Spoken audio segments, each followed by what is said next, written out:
School is structured and home is unstructured. At school, there is a very clear set of rules and boundaries, what you can do that gets you in trouble and what you're supposed to do. There's also constant peers around and stimulation and healthier opportunities for constant play.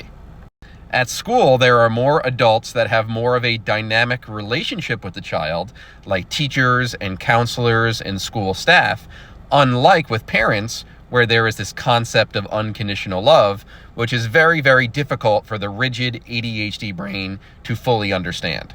So it is much more likely that a child is going to listen to a teacher or a school staff than a parent.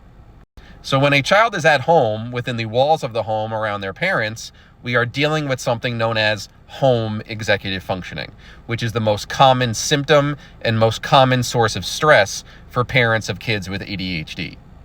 Home is unstructured, unlike school. So at home, your child is most likely often getting bored.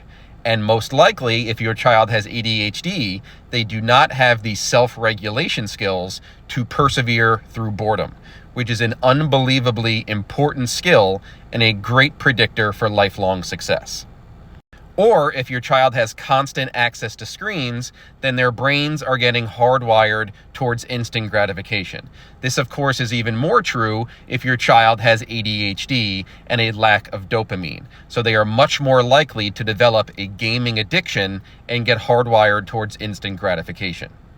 So the inability to self-regulate through boredom leaves them attention-seeking in the home.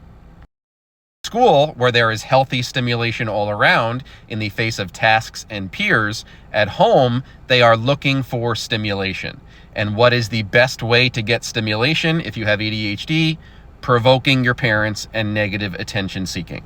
So what parents need to understand when we have an individual with ADHD who is negative attention seeking due to an inability to self-regulate through boredom, we have to identify the stimulus and we have to remove the stimulus. And in this situation with home executive functioning, what is the stimulus? It is you. You, the parent, you are the stimulus. They are seeking you out, they are seeking control, and they are seeking negotiating, arguing, and stimulation through negative tasks. The only way to break this cycle is we have to rewire your child's brain and give them enough experiences to get stimulated through healthy tasks, such as outdoor play and being face-to-face with peers. Parents, there can be no negotiating and no arguing with your ADHD child. We have to rewire their brain and walk away from the negative attention seeking.